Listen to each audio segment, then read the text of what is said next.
And then when they plan for the baby, then it's not then working.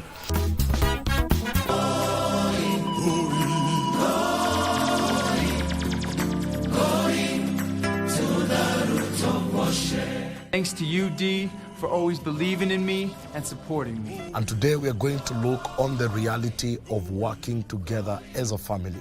It's not easy to have a family of children who are able to identify what you're doing and be part of it. If they have to take over, then there must be a relationship between the parent and even the children. In terms of ministry, I see myself very focused and kusaidia huduma sana iende mbali. Let's desire as parents to start a journey of building up our children in the ways of God.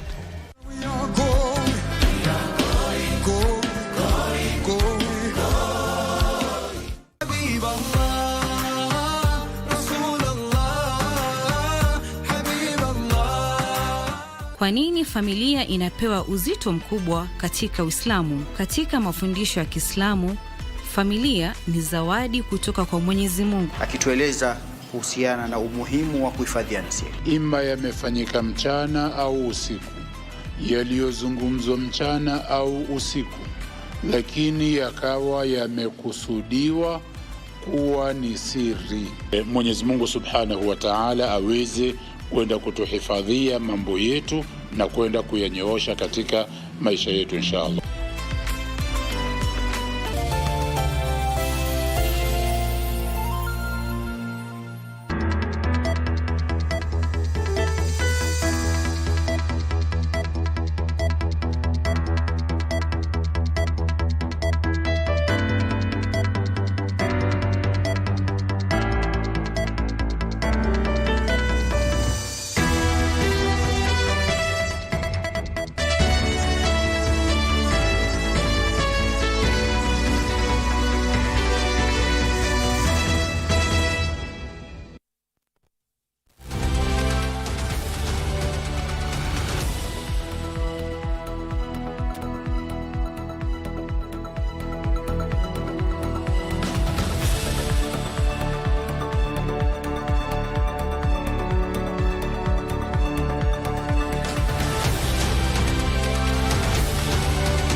One year on, and the Gen Zs returned to the streets in remembrance of those that lost their lives and got injured during the 2024 anti-finance bill protest, reigniting calls for accountability. It has been a chaotic day in the city of Nairobi and other major towns in the country, even as President William Ruto appealed for calm among Kenyans, calling for unity of the nation. We have details lined up for you tonight, but first things first, here are tonight's highlights.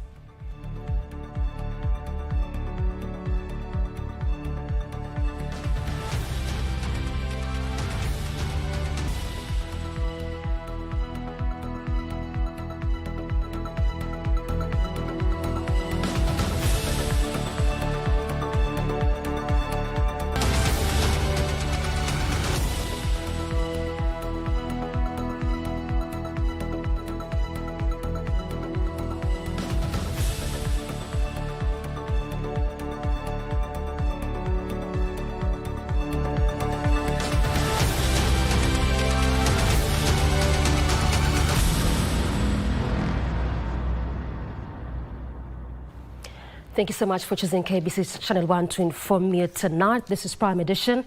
I'm Doreen Arange, and Wangeshi is our sign language interpreter. And my name is John Jacob Kioria. You're very much welcome to the broadcast.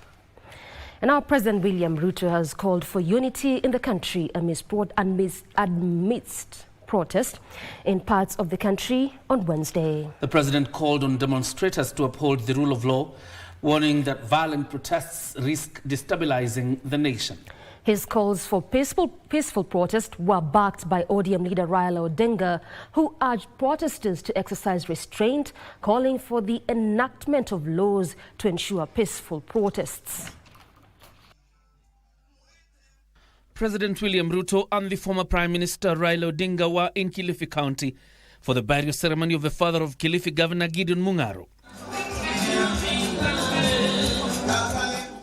The two leaders called on protesters to remain peaceful for the sake of the country's unity, even as they commemorated the first anniversary of the anti-finance bill protests. Hata wale wako na maoni tofauti, hata wakati wa maandamano, pia tuhakikishe ya kwamba maandamano yale yasiwe ya fujo, yasiwe ya kuharibu mali, yasiwe ya kuharibu amani katika taifa letu la Kenya, kwa sababu hatuna taifa lingine ambalo tutahamia mambo ya kuharibika hapa.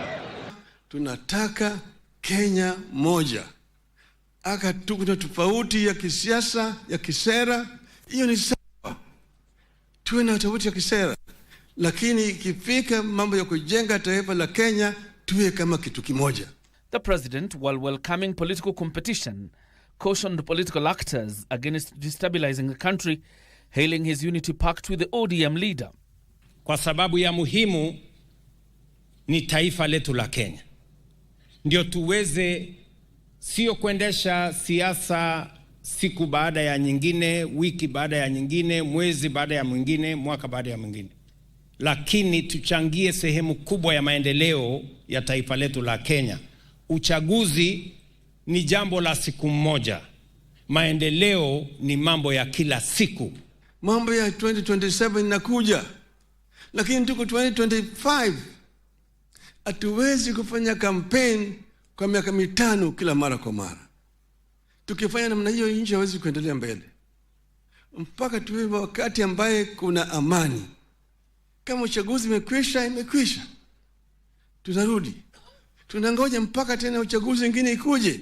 Former Premier proposed regulations to ensure that protesters follow the rule of law and refrain from acts of hooliganism.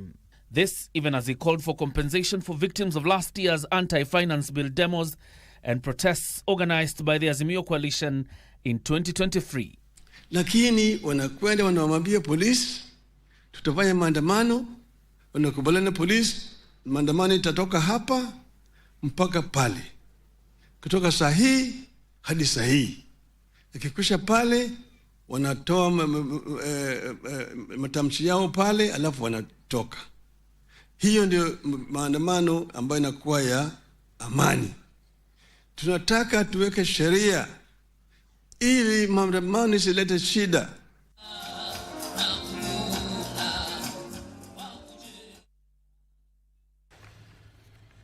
Now let's stay on that beat, and there was heavy police presence in Nairobi Central Business District CBD as security officers put a tight grip around restricted government installations to deter protesters who were marking their first anniversary of the Anti-Finance Bill 2024 demonstrations. Police used razor wire to barricade the parliament buildings even as they engaged in the protesters in running battles. At exactly 8:30 a.m. along the University Way, protesters in their numbers attempted to reach the Central Police Station. After advancing to the gates of the Central Police,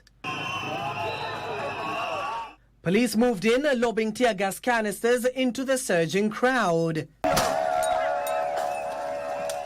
Security officers maintaining a tight grip on Parliament, which was the subject of a security breach in 2024.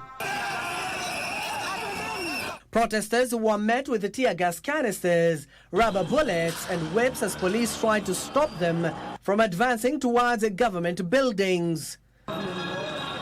The scene turned chaotic as clouds of tear gas engulfed the area, leading to demonstrators fleeing in different directions.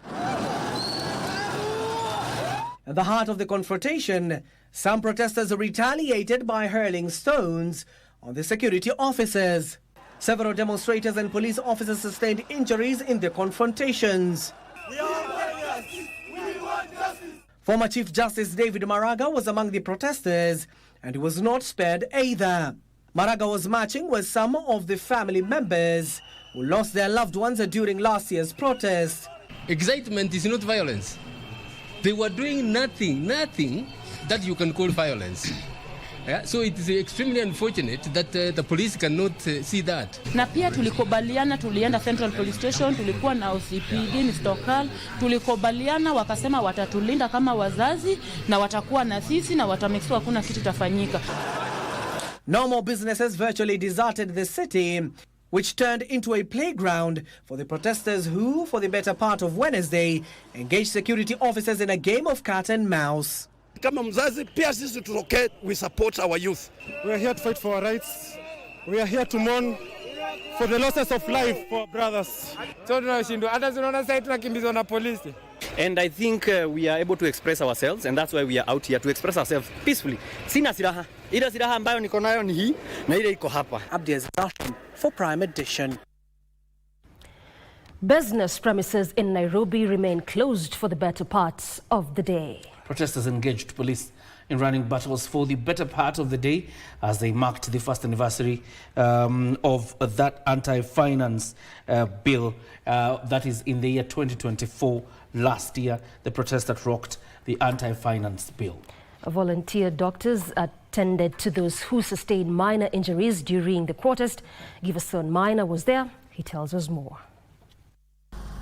At the Nairobi Central Business District Wednesday, businesses remained closed for the whole day. From electronic shops to boutiques, hotels and supermarkets, banks and the city market, among others. The situation was the same in all the streets. However, later in the day, some businesses were attacked and looted by goons who accessed the city, leaving behind losses and destruction. These as the protesters occupied the streets, engaging police officers in running battles. I came here to pray. To pray. I prayed for the mothers who lost their loved ones. I prayed for the procession when it's starting.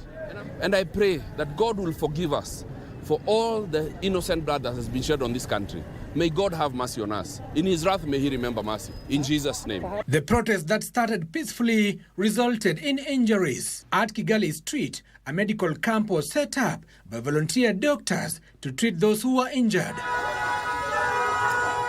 Medical officers who have come here in the Nairobi CBD just to volunteer and help the casualties and those injured have camped along Kigali Road. Just to show you a little bit of them, this is Sikika Road Safety. Eagles Rescue Team is also there, MSF, Kenya Red Cross, and even St. Joseph's. All of them have come here just to ensure they treat the injured. Some of them have been injured with stones, some tear gas canisters, and some have inhaled so much of tear gas. Several casualties were brought in by ambulances. Those with minor injuries were attended to, and others referred to Kenyatta National Hospital for specialized treatment. Giverson Minor, Prime Edition. Of course, it appears like Nairobi was not the only place affected by demonstrations, as youth-led protests were witnessed in other parts of the country amid a heavy police deployment. The youths blocked the Nairobi-Nakuru highway for the better part of the day. Khalid Abdullahi has a roundup of what transpired in the counties. Police watched from a distance as the youths used bonfires and boulders to block the busy Nairobi-Nakuru highway near Kayole Estate as motorists sought alternative routes. In Naivasha town, business was paralyzed as youths engaged police in running battles for the better part of the day. It was the same script in Eldoret town as police engaged the youthful protesters in a cat-and-mouse game. In Machakos town, youth took to the streets in a peaceful march. The commemorative walk began with a Kenyan national anthem and a solemn prayer calling for peace, justice, and a renewed commitment to the ideals for which those youth died. Tuko hapa Machakos, tutaandamana kwa street zote za Machakos kwa amani na hakuna mtu atavunja mali ya mtu. In Kitengele, a contingent of anti-riot police took position to quell any acts of lawlessness. Police were forced to disperse a group of protesters who attempted to block access along the Namanga highway. In Busia, transport was disrupted along the Busia-Kisumu highway after youth staged demonstrations, lighting candles in memory of their counterparts who died during last year's protests. Siku hii ya leo tumejitokeza kama vijana kwa ajili ya kitu ambayo inaitwa peaceful procession, ambayo tunasimama in solidarity na wale vijana wenzetu ambao walipoteza maisha yao sometimes last year. And police in Nyahururu town were on Wednesday forced to lob tear gas canisters to disperse demonstrators. The same script replicated in Kirinyaga, Kisii, Kinangop, Meru and Homa Bay. And that was Khalid Abdullahi's story, voiced by Alvin Kaunda. And our protests in parts of the country were marred by destruction and looting. In Kikuyu constituency, 7 people were arrested in connection with the destruction of Kikuyu police station, Kikuyu law courts and the sub-county administrative offices, as well as the Okalau police station. Similar destructions was witnessed in Bungoma as protesters invaded the governor's office before they were repulsed by police officers. What was expected to be peaceful demonstration to commemorate events of June 25th last year quickly degenerated into scenes of destruction in some parts of the country.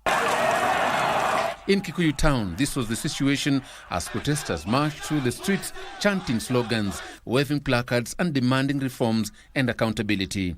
Chaos erupted when the crowd moved towards Kikuyu police station, Kikuyu law courts and the Kikuyu sub-county offices, prompting officers to fire tear gas. 7 people were arrested. Hatutaki tena vijana kuuliwa, hatutaki vijana kukidnapiwa, hatutaki vijana kuharasiwa.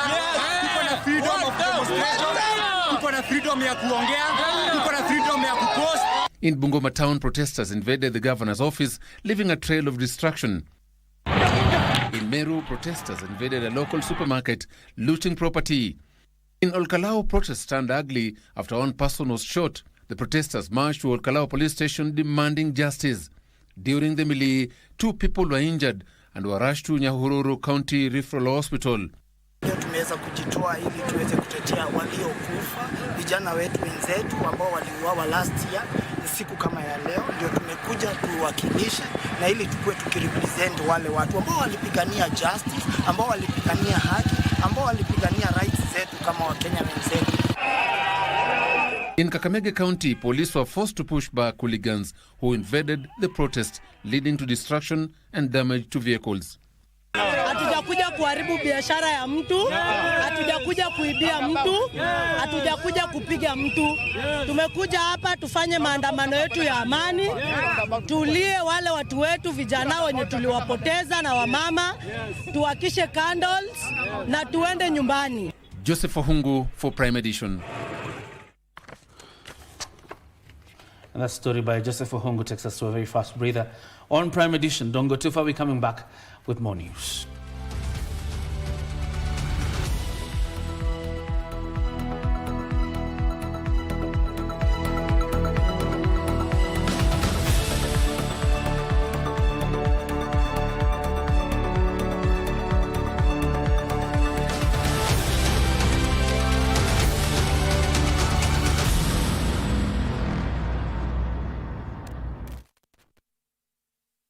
Looking to advertise on KBC? KBC announcement services are now available on eCitizen. Visit kbc.ecitizen.go.ke and fill out the online application form. It's simple. 1. Complete the form. 2. Upload required documents. 3. Receive a quotation based on word count. And 4. Get notified via SMS when your announcement is ready. Please note, clearly indicate the type of announcement, service station, and all relevant details. 2. All applications must be made online only. Manual submissions will not be accepted. And 3. Announcements will air after news bulletins. For assistance, reach us on email ecitizen@kbc.co.ke or use our social media handles, Facebook, your Facebook account, and X at your X account. Or you can call us on 0723 892 654 or 0734 780 124. KBC announcements. Simple, fast, and digital. Mwajiri wako ambaye ni bwana Ondieki Nyukakuota alikuwa na silaha hatari kwake kule nyumbani, ikiwemo mpaka guruneti na vilipukizi. Tulimshika sababu alitupea false information. Si wewe ulisema wewe ni kuku ya Ondieki. Sasa mimi wewe nauliza mimi. Ule utendo ufungwe mpaka meno. Kupigie simu nikwambie, askari, kuja hapa kwa hospitali kuna bomu. Utakuja? Nitakuja, si ndio? Kufanya sio kitu ya kuchezea. Uko na nuclear, si ndio? Sasa nuclear ni bunduki, si ni bomu. Anaweza kuwa yuko nazo mheshimiwa.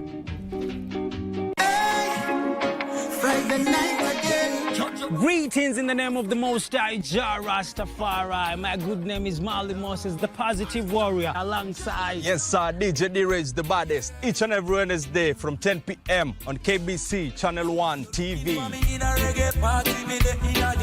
Tunakuletea the biggest reggae party in 254 in a yard extra. Extra niceness of reggae music. Extra dose of entertainment. When the thing is nice, we have to do it twice.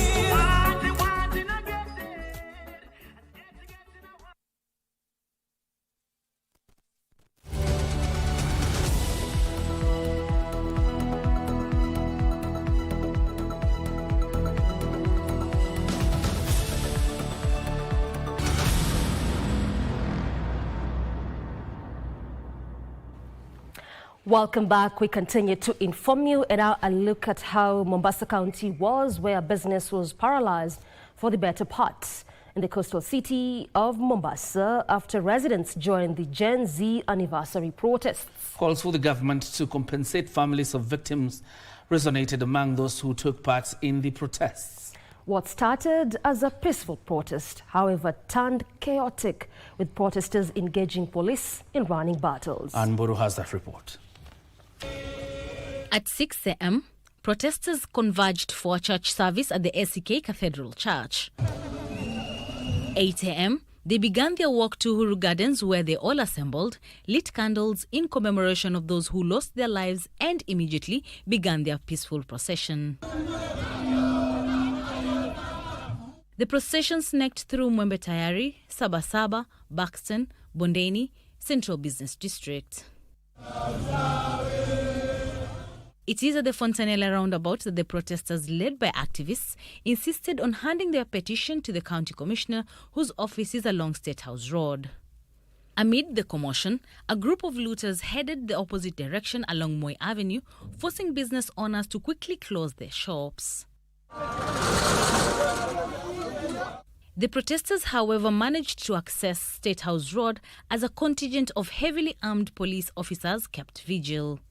The group presented the memorandum to the County Commissioner, Mohamed Noor. Na hapa Mombasa waliokufa walikuwa ni watu watatu, walioumia ni zaidi ya watu 600, na mpaka wa leo hatujaona hata kuambiwa pole na serikali. Kwa hivyo sisi tuko ngangari na tumesema kila mwaka tutakuwa tukijitokeza kimasumasu kuomboleza na kukumbuka wenzetu waliokufa. Tunasema sheria ifuatwe, iwapo watashikwa pelekwe mahakamani, lakini sio kuuawa na kupotezwa. Ni haki yao kujieleza, ni haki yao kusema shida iko wapi. So tuheshimu sheria na tufuate sheria. Tumekubali mfanye ya maandamano ya amani na tumefurahi vile mmefanya, lakini kwa wakati huu kuna group ambaye maguns wameanza kuingia katikati yenu, na nafikiri tutapokea hiyo barua yenu alafu tuweze kumalizia hapa.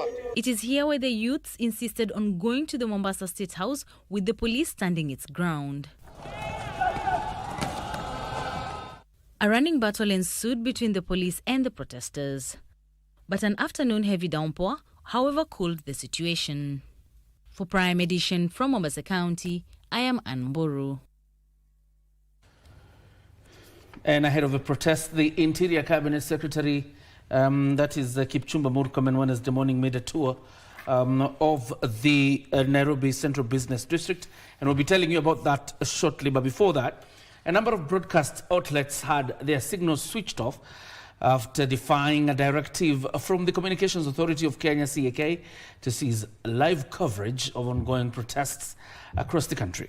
In a statement issued this afternoon, the authority had directed all media houses to immediately halt live transmission of the demonstrations, saying the transmissions were in contravention contravention of the law. The authority claimed the broadcasts could incite public disorder and undermine national security. Despite the directive by the Communications Authority of Kenya, several broadcasters continued to air real-time footage of the protests, prompting swift regulatory action. The regulator proceeded to switch off the signal of some broadcasters, raising renewed concerns about press freedom. A number of professional bodies, including the Kenya Editors Guild, the Law Society of Kenya, Police Reforms Working Group, and the Kenya Medical Association, took issue with the Communications Authority of Kenya on its directive banning live media coverage of the protests. In separate statements issued on Wednesday, the organizations termed the regulator's move as unconstitutional and a direct attack on press freedom and the public's right to information. The Kenya Editors Guild further says the move weakens democratic checks and erodes public confidence in state institutions. The media body has further called upon the authority to withdraw the statement, threatening legal action. The High Court has, however, suspended the Communications Authority from switching off any media outlets pending legal proceedings to formally challenge the directive. The suspension of the order was granted by Justice Chacha Mwita in a case filed by Katiba Institute. Nduta Mokami for Prime Edition. And our opposition leaders joined in the calls for justice Wednesday, even as they paid their respects to those killed during last year's anti-finance bill protests. In Nairobi, opposition leaders led by the Wiper Party leader Kalonzo Musyoka laid a wreath at the Holy Family Basilica amid heightened security and police barricades. The leaders knelt in prayer, laid wreaths, and condemned the use of hired goons to intimidate citizens and discourage peaceful demonstration. Ben Chumba has that report. Opposition leaders Kalonzo Musyoka of Wiper Party and Eugene Wamalwa of DAP Kenya led a silent tribute from Holy Family Basilica to the heavily barricaded Parliament Road, the very ground where young lives were lost during last year's anti-finance bill demonstration. Denied entry to Parliament Square, the leaders, flanked by grieving families, knelt in prayer, laid wreaths and laid flowers at the police barricade. They condemned what they called excessive use of force by police against protesters and the alleged use of hired goons to intimidate peaceful demonstrators. Tulipata kwamba bunge is barricade, barbed wire kila mahali, askari kila mahali, na sisi hatuna ubaya. Tunakumbuka vijana wetu na hatutalala maovu yakizidi kutendeka. Leo tumekuja kujiunga na vijana wetu na familia zao. Tuko hapa na wale waathiriwa. Tumeomba na familia pale Holy Family Basilica. Tumeomba hapa All Saints Cathedral. In Kiambu town, Gen Z youth gathered at St. James Cathedral for a day of prayer and remembrance. Sami Maina, Eric Shieni, Evans Karobi. Before marching through the streets in a peaceful but passionate protest. Led in worship by the local provost, who urged for restraint and non-violence, protests condemned the killings and abductions of young people. You can never burn your house because there is a rat. You look for the rat, you destroy the rat. Lakini nyumba yetu ni Kenya, ikaitwa nini? They called for justice even as they mourned those missing. Ben Chumba, Prime Edition. All right, let me take you back to a story we had spoken about earlier. And the Interior Cabinet Secretary, Kipchumba Murkomen, on Wednesday morning made a tour of the Nairobi Central Business District to assess the state of security ahead of the 25th anniversary protests that kicked off this morning. Murkomen interacted with security personnel attached to Harambee House before proceeding to the CBD. He assured the public of enhanced security and safety in the city. Interior Cabinet Secretary Kipchumba Murkomen kicks off his day at Harambee House to assess the state of security ahead of today's protests. Morning, sir. Yes, sir. Asante sana. After a brief interaction with the security team at Harambee House office, the CS proceeded to Central Business District to meet with the Inspector General of Police Douglas Kanja in his Jogoo House office. Shortly after, it was time to take a stroll in the city while interacting with Kenyans. Here, he assured them of security even as he called on them to remain calm. Most of the roads leading to the Central Business District remained deserted, with only a few vehicles entering and leaving the city centre. The National Police Service Commission has called on protesters to uphold the rule of law, urging all stakeholders to uphold the values of professionalism, discipline, mutual respect and restraint. This comes in the wake of protests to commemorate the death of protesters. Of course, this is at the anti-finance bill protests in 2024. The Commission's Chief Executive Officer, Peter Lele, regretted scenes of destruction witnessed during the protests. Timothy Kipnusu has the report. As the country witnessed demonstrations on Wednesday, the National Police Service Commission in a statement appealed to all stakeholders to uphold the values of professionalism, discipline, mutual respect and restraint during demonstrations. The Commission, through its Chief Executive Officer Peter Lele, called on protesters to always remain peaceful and law-abiding citizens and see police officers beyond their uniforms. Lele further stated, "In these challenging moments, we are reminded that our police officers are not just law enforcers. They are our sons and daughters, fathers and mothers, brothers and sisters serving our nation with dedication, often under difficult and emotionally charged circumstances." The Commission also urged police officers to maintain law and order while safeguarding the rights and lives of all persons, including protesters. At the same time, the Commission urged the business community to exercise caution during demonstrations and avoid opening their businesses in regions where there are protests. Timothy Kipnusu for Prime Edition. It was business as usual for a section of Kenyans in some parts of the country amid the nationwide protests. In Samburu County, residents urged Kenyans to wait for the 2027 general election to vote for their preferred leaders. In Maralang, Samburu County, residents went on with their daily businesses amid the nationwide demonstrations organized by Kenyan youths in remembrance of protesters who lost their lives during last year's nationwide protests. Wale wako Nairobi, tafadhalini tuwashane vitu ambayo haitatusaidia sisi. Mnaumia bure, mnasema tena serikali wanaua nyinyi. Na hakuna kitu yuko hapo. Naomba amani iingie vile ilikuwa Samburu leo. Sababu hii maandamano italeta mambo mengine mbaya. Itafanya wananchi wamalizane kwa kitu haina maana. Vijana tungoje 2027. Tutafuta kura. And Migori County was calm. County Commissioner Kisilu Mutua thanked residents for maintaining peace. Tuko vizuri, tumefungia biashara yetu. Hakuna maandamano. Kila mtu anaendelea na biashara yetu, ni biashara yake.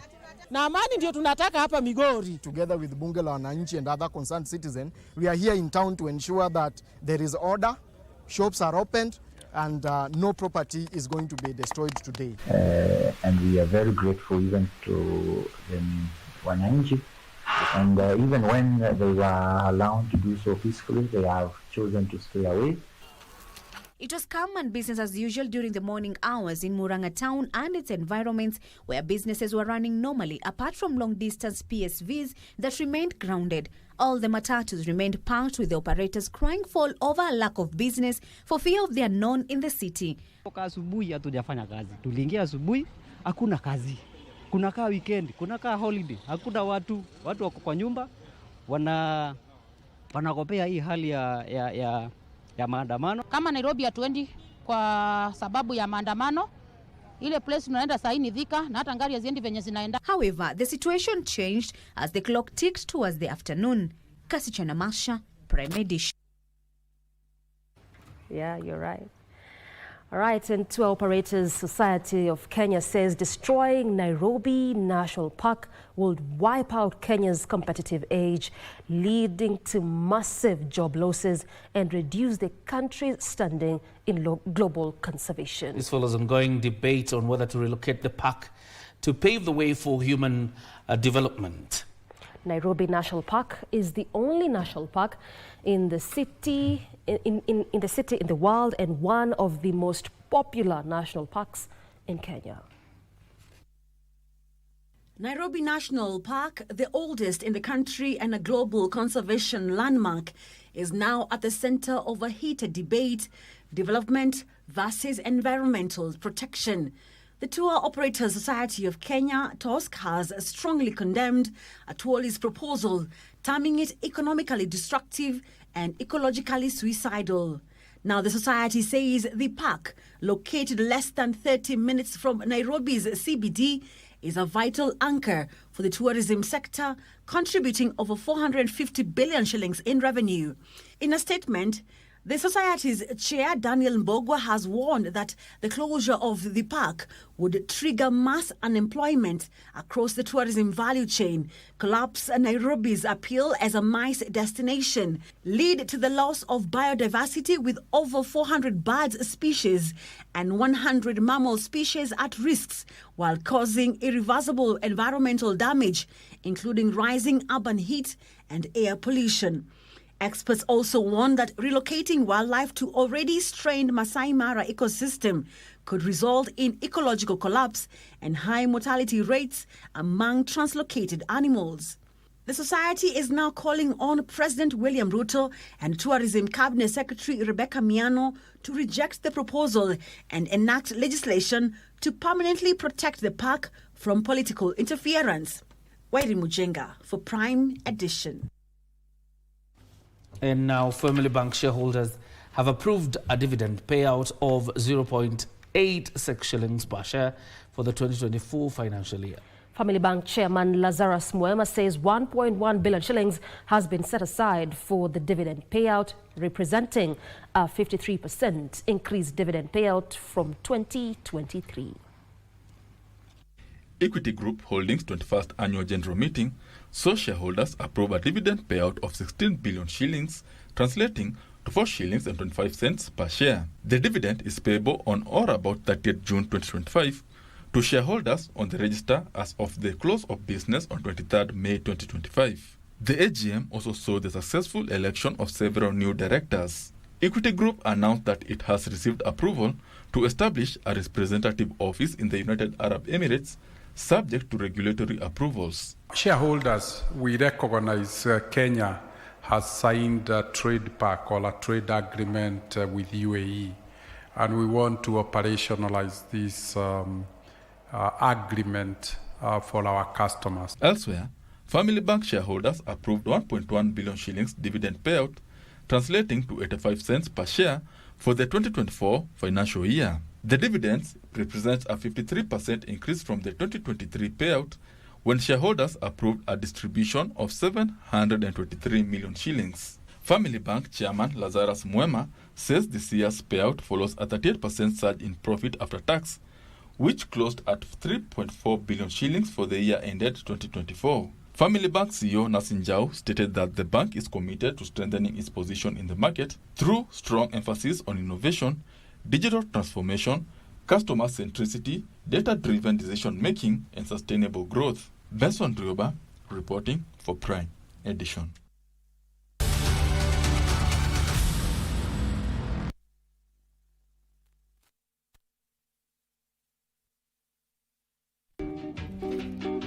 Mwajiri wako ambaye ni Bwana Undieki Nyukakuota alikuwa na silaha hatari kwake kule nyumbani, ikiwemo mpaka guruneti na vilipukizi. Tulimshika sababu alitupea false information. Si wewe ulisema wewe ni kuku ya Undieki. Sasa mimi wewe nauliza mimi.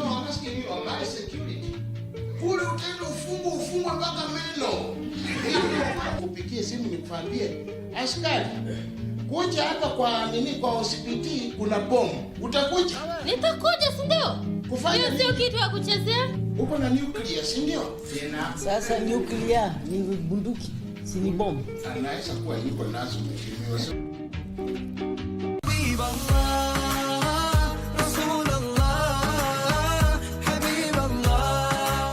Kwa nini familia inapewa uzito mkubwa katika Uislamu? Katika mafundisho ya Kiislamu, familia ni zawadi kutoka kwa Mwenyezi Mungu. Akitueleza kuhusiana na umuhimu wa kuhifadhiana siri. Ima yamefanyika mchana au usiku, yaliyozungumzwa mchana au usiku, lakini yakawa yamekusudiwa kuwa ni siri.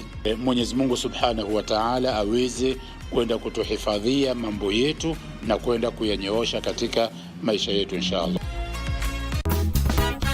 We are talking about infertility, a name that carries a lot of pain, misunderstanding, and often judgment from a society that equates motherhood to womanhood. And then you also start wondering, am I broken?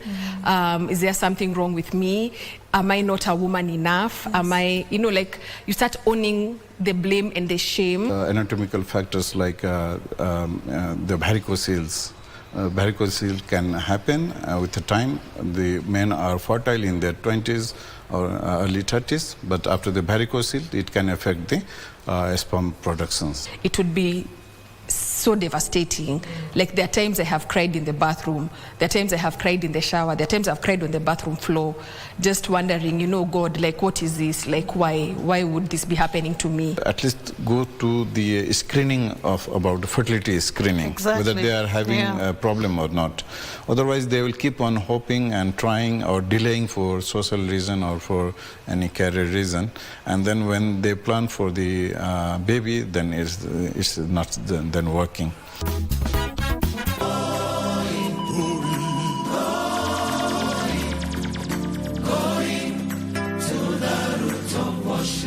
Thanks to you, D, for always believing in me and supporting me. And today we are going to look on the reality of working together as a family. It's not easy to have a family of children who are able to identify what you're doing and be part of it. If they have to take over, then there must be a relationship between the parent and even the children. In terms of ministry, I see myself very focused and kusaidia huduma sana iende mbali. Let's desire as parents to start a journey of building up our children in the ways of God.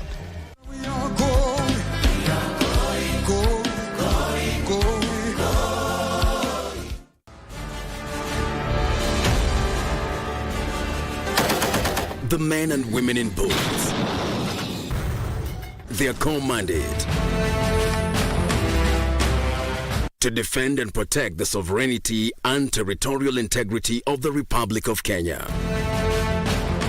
Their bravery knows no limits. Make a man go through the wall without breaking the wall. Laziness, it is not in our vocabulary. But what are their stories, their tales? Military Tales, every Saturday at 9 p.m. with Ben Troy Joe.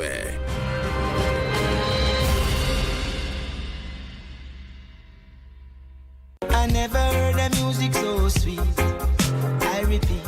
Wagwan, me brethren, big things are going. Remember, each and every Monday we have to shell down the place with nothing but the best of smooth radio vibes in your favorite station. You know these things, man. Alafu kila Tuesday, kata simu tupo side, giving you Kenyan music from the 254. And of course, you can spice up your Wednesday by enjoying blazing hot hip-hop and R&B jams. We don't got no label. She say she want bottles. Vibes and vibes as we go all across Africa, Kenya, Nigeria, Ghana, all the way to Tanzania to give you nothing but the best on Afro Thursday. Make sure you make a date with us each and every single Friday with me, DJ_Liza Diva, DJ Cold, and me, Wanjiko. This is Club One Extra. Unanifanya nisikie kunyongwa. Hadija ai, mani especially ukisonga.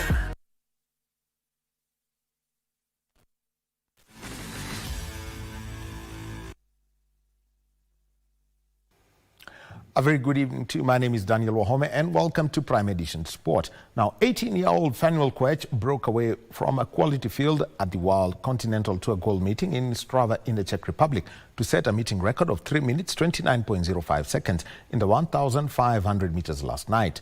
Fanuel, who was on another record-breaking feat in Paris last week, where he set the world under-20 record of 3 minutes, 27.72 seconds in the 1500 meters, despite a second-place finish, was followed by Portugal's Isaac Nader and world indoor 800-meter champion Josh Howe. Nader clocked 3 minutes, 29.37 seconds, as Howe clocked 3 minutes, 29.75 seconds. 3 earth records were smashed in Ostrava. Mondo Duplantis set a meeting record of 6.13 meters in the pole vault, while the world indoor champion Prudence Sekodis of South Africa ran the 800 meters in 1 minute 57.16 seconds. Bahrain sprinter Salwa Idnasa clocked 49.15 seconds in the 400 meters to erase the 1983 record of 49.67 seconds set by Tatiana Kotembova. Kenyan go past him on purpose because these two are away. Howe in third, still looking strong. Ismail's in fourth place, but this leading pair are away now as Koech hits the front once again. Koech, just 18 years old, a fabulous second in Paris, just 4 days away, 4 days ago, and he's going to win this one tonight. Now, triple Olympic champion Faith Kipyegon will be on a special mission tomorrow night, the 26th of June, in an attempt to run the women's mile race in under 4 minutes at the Paris Stade Châtelet. Now, the Nike organizers have dubbed the Race Breaking 4 project. In order to fulfill her dream on Thursday, the three-time world champion will have to run a steady pace of 59.75 seconds for every 400 meters in the 1 mile course, which is equivalent to 1.6 km.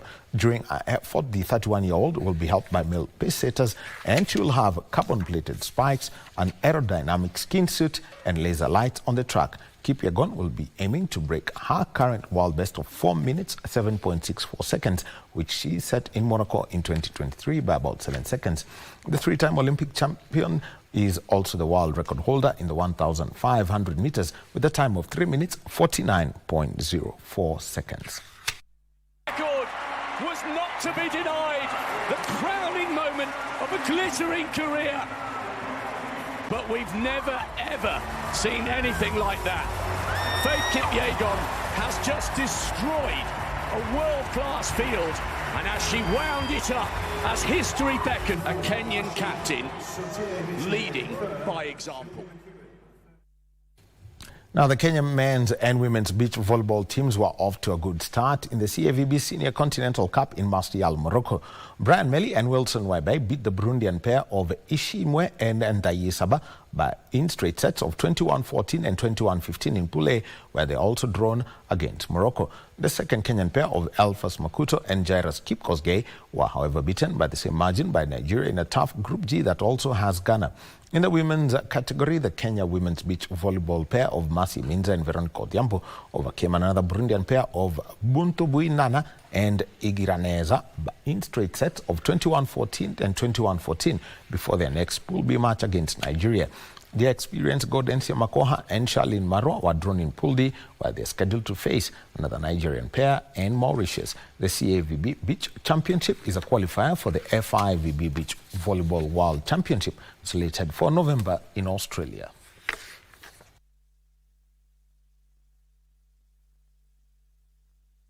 Now, Benfica beat Bayern Munich by a goal to nil to progress into the Club World Cup last 16 as Group C winners amid sweltering temperatures in the United States. Bayern had already qualified, and their boss, Vincent Kompany, made 7 changes from the side that beat Argentina's Boca Juniors 2-1 on Friday. Andreas Schederup scored the only goal in the 13th minute with a low finish from 15 yards as Benfica beat Bayern 1-0 to qualify for the last 16. All the way across, and Sheldrup is there against the giants of Munich. Andreas Sheldrup stands tall. Striker Liam Delap scored his first Chelsea goal as the Blues qualified for the knockout stages with a 3-0 win over AS Tunis. There's a header by Tosin! Free header for the big Chelsea centre-back. Auckland drew 1-1 with Boca Juniors as Los Angeles drew 1-1 with Flamengo. Career floats this one in, and oh, they have scored! It's Gray with the biggest goal. It's through now here for Danny Boanga. Onside, goal. and a first of its kind for LAFC. They have their goal at the FIFA Club World Cup.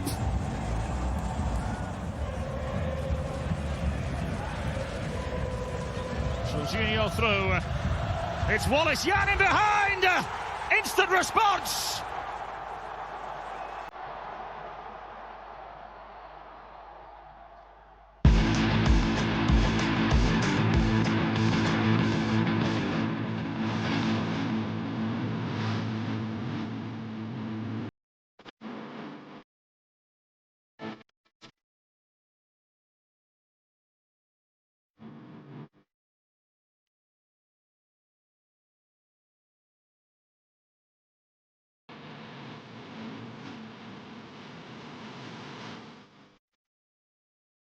That's the sport for tonight. And for those of you who are following the Club World Cup, Mamelodi Sundowns of South Africa are on at 10 p.m. They're playing against Fluminense of Brazil, while Borussia Dortmund play against Ulsan. And later at 4 a.m., for those of you who believe in Hakuna Kurara, Urawa Red Devils play against Monterrey, while Inter Milan play against River Plate. And remember, Futa iko KBC. So starting July into August, going into September, the Women's Africa Cup of Nations, CHAN, and then 2 World Cup qualifiers where the Harambee Stars are playing at home. So there's a lot of football that's going to be taken care of by KBC in July, August, and the first week of September. My name is Daniel Wahome. Have a good evening. Back to Doreen and JJ. Wahome amesema kuna kurara. Unaenda kulala ama kurara? Well, I'm not interested in what game plays today. Chelsea qualified yesterday for the round of 16, which is the team I support. So whoever makes it, we shall meet them on the other in side. the forthcoming competition. All right, allow us to now exit Sit Ground for the next program. We definitely appreciate you for your valid company. This has been Prime Edition. I'm Doreen Arange. And my name is John Jacob Kioria.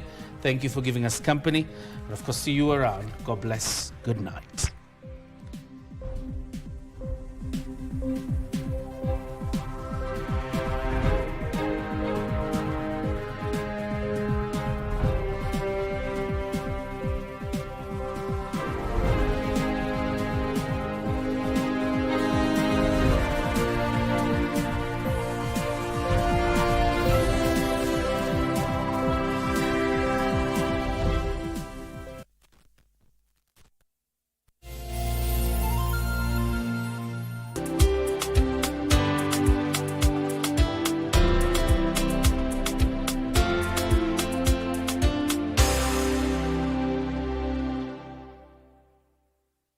Say the earth without art would just be get it? We circumnavigate the globe and traverse the local scene to bring you art and culture at their very best. From fine art, culinary art, performing arts, and even cultural events, you name it, and we have got you covered. My name is Kevin Kasioki, and I will be serving you this and much, much more each and every Friday at 8 p.m. only on KBC Channel 1.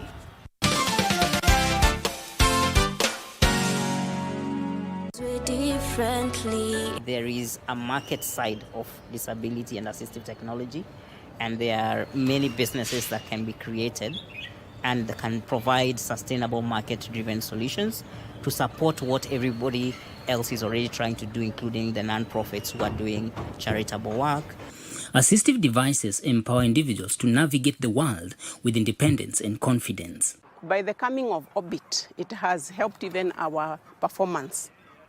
Our performance has really improved, because instead of you as a teacher going to class to dictate notes and students write word by word, you only take the notes, put them in your phone, and you send them to the Orbit using Bluetooth, just like sending a message. Within a twinkle of an eye, the student has all the notes. I use crutches as walking aid because I cannot be able to move, the weight of my body through my weak legs. So I cannot emphasize enough how important these crutches have been in the life that I live right now. They've actually given me a good quality of life, because now using crutches, I'm able to move around without so much dependence on any other person. What do you want to to achieve in the long run. So, how versatile do you want to be? 'Cause we're differently able.